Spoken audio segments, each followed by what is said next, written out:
Beginilah, Mat Sabu atau Muhammad Sabu selaku Presiden Amanah telah menzahirkan sokongan dia terhadap Anwar Ibrahim sebagai Perdana Menteri, calon Perdana Menteri. Dan kalau kita lihat di belah Pakatan Harapan, okay, boleh mereka tahu penipuan Anwar Ibrahim. Mereka tahu Anwar Ibrahim tidak boleh dapat sokongan majoriti. Mereka dah berulang kali diperdaya oleh Anwar Ibrahim berhubung dengan isu sokongan majoriti, ya, dan surat akuan bersumpah dan sebagainya.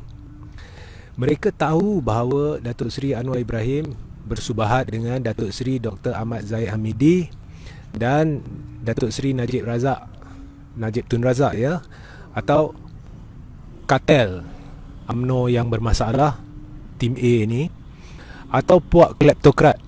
Pilihlah salah satu. Sama ada nak panggil dia kartel penjara, kartel mahkamah, nak panggil mereka tim A, nak panggil mereka golongan kleptokrat, apa, tak kisahlah.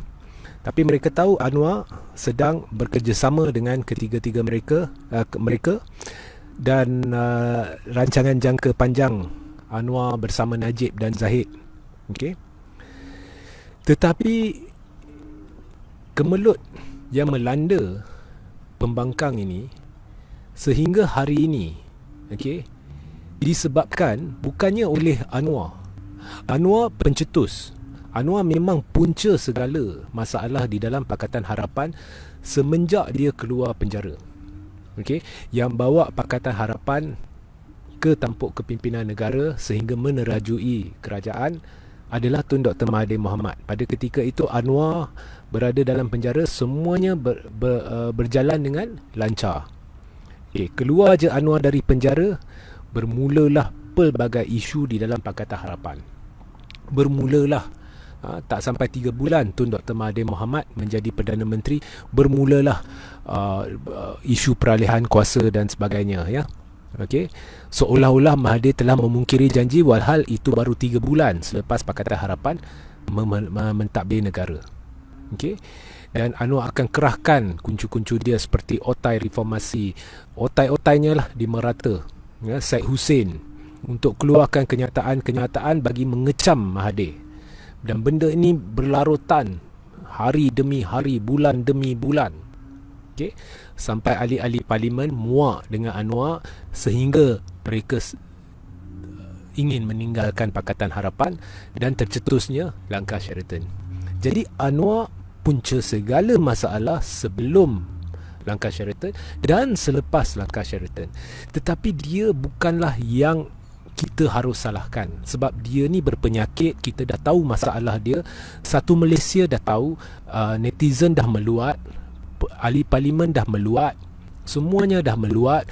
Banyak parti tak nak bekerjasama dengan pembangkang disebabkan Anwar Ibrahim. Malah kalau kita lihat segala kegagalan perundingan, semuanya adalah disebabkan oleh manusia berpenyakit ini. Tetapi yang harus dipersalahkan adalah parti-parti lain dalam Pakatan Harapan, seperti DAP dan Amanah. Sebabnya mereka tak boleh nak buat satu komitmen yang objektif, rasional dan realistik, dan akur bahawa benda ni tidak boleh ada jalan penghujung dia. Anwar tidak mungkin akan membawa mereka ke tangga kejayaan. Anwar lah penyebab Pakatan Harapan ni makin berpecah, dan mereka tidak pandai membaca keputusan pilihan raya negeri Sabah, di mana apabila Anwar umum sahaja, kononnya dia ada sokongan majoriti hampir 2/3, walaupun menipu, tetapi keputusan pilihan raya menunjukkan rakyat tolak terus sehingga hangus PKR di Sabah. PKR parti pimpinan sendirinya pun tak boleh dijaga. Ditipunya, diperdayanya ahli-ahli Parlimen Pakatan Harapan ketika undi belanjawan. Banyak masalah yang ditimbulkan, tetapi mereka masih ingin pegang pada nostalgia, masih ingin jaga hati Anwar, masih tidak boleh membuat keputusan objektif. Maka sudah tiba masanya pihak-pihak selain dari Pakatan Harapan membuat keputusan objektif. Kalau tidak, jangan tuding jari kepada Pakatan Harapan dan kata mereka tak betul. Sudah tiba masanya pihak-pihak lain tetapkan bahawa kita tidak ingin kerjasama dengan Pakatan Harapan selagi Anwar menerajui gabungan tersebut.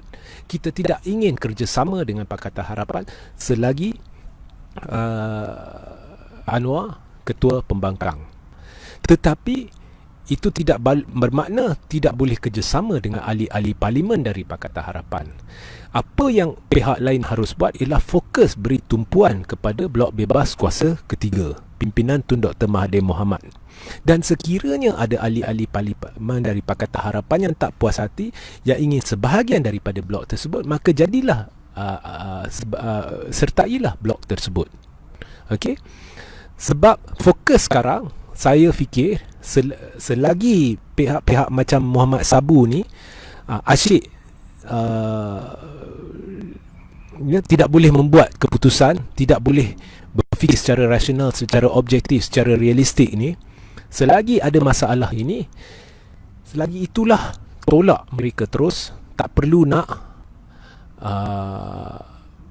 asyik-asyik meminta pendapat mereka atau apa tu orang kata, pujuk mereka. Tak perlu. Dah cukup dah. Dah cukup. Okay, tak perlu dah. Okay, we have to know when to call it a day. We have to know where to draw the line. Mereka sebenarnya dah nampak dah tengah bermain game. Selagi kita meminta berjasa baik mereka untuk cuba kerjasama, selagi itu mereka merasakan diri mereka tu hebat, mereka rasa megah diri, dan selagi itulah mereka akan bermain permainan ni. Hari ini kata mereka ingin cari pemimpin baru untuk mentadbir pembangkang, esok pula kata kita setia bersama Anwar Ibrahim. Kesemua ni membuang masa. Jadi fokus Blok Bebas Kuasa Ketiga haruslah ke arah PRU15. Kerana apabila parlimen dibubarkan, pihak Pakatan Harapan ni ada berapa banyak kerusi parlimen sekalipun tidak jadi isu lagi, kerana pada ketika itu tidak ada sesiapa yang ada kerusi lagi. Sebab apabila pilihan raya dicetuskan, maka Blok Bebas Kuasa Ketiga bolehlah meletakkan calon-calonnya seberapa banyak yang diinginkannya untuk bertanding di kerusi-kerusi UMNO dan PPBM di seluruh negara pada pilihan raya tersebut. Jadi fokus kat Blok Bebas Kuasa Ketiga. Dan pengisytiharan saya, sebab saya tahu when to call it a day, when to draw the line. Mungkin anda tidak setuju dengan saya, tapi saya tahu baca situasi ini, dan saya tahu bahawa ubat penawar bagi Amanah dan DAP ni adalah dengan memberitahu mereka go to hell. Selagi ada Pakatan Harapan, selagi itulah korang berpuas hati dengan pakatan korang, kita nak fokus kat kerja kita. Okey, peribadi saya tidak dengan ini mengisytiharkan tidak akan kerjasama dengan mana-mana ahli DAP, mana-mana ahli PKR, mana-mana ahli Amanah selagi wujudnya Pakatan Harapan. Sebab saya lihat daripada reaksi-reaksi Presiden Amanah, pemimpin DAP dan sebagainya, saya lihat mereka ni dah memondan depan Anwar, dan politik songsang Anwar ni sudah menjerap masuk ke dalam dan menjadi sebahagian daripada duri daging Pakatan Harapan. Jadi Pakatan Harapan bagi saya tak ada harapan selagi dipimpin oleh Anwar. Dan dengan memandangkan sikap Muhammad Sabu ni seolah-olah dia ni baruah Anwar, memandangkan sikap setengah pemimpin DAP ni menunjukkan mereka ni seolah-olah baruah Anwar. Jadi saya tidak yakin bahawa mereka boleh berubah. Kalau boleh berubah, alhamdulillah. Kalau tidak boleh, saya rasa bubarkan sahaja Pakatan Harapan. Apapun itu masalah mereka, berhentilah cuba pujuk, berhentilah cuba bermuzakarah dengan pihak ni. Ada hadnya. Sebab bukannya kita tak pernah adakan pentas muzakarah untuk berbincang. Ya, bukannya tidak pernah ada percubaan untuk menunjukkan kepada mereka, menyedarkan mereka betapa terkhilaf mereka. Saya rasa mereka ni sebenarnya tahu, mereka cuma sedang bermain-main. Mereka rasa megah diri. Jadi bagi saya blok bebas ni fokus sahaja kepada PRU 15. So cadangan saya, bubar je Pakatan Harapan, tubuhkan gabungan baru. Tubuhkan gabungan baru kalau nak lah, dan pulaukan Anwar Ibrahim. Kalau tak nak, biar depa dengan depa. Kita fokus dekat blok bebas kuasa ketiga, tetapi mana-mana ahli parlimen yang tidak setuju dengan cara Pakatan Harapan ni boleh menyertai blok bebas kuasa ketiga dengan syarat mereka kena isytiharkan penglibatan mereka dengan blok bebas kuasa ketiga sebelum parlimen dibubarkan. Kerana apabila parlimen dibubarkan, siapa yang dah masuk blok bebas kuasa ketiga, itulah blok bebas kuasa ketiga. Yang lain tu yang lain. Kita jumpa selepas pilihan raya umum. Kita tengok keputusan dan kemudian kita fikirkan macam mana.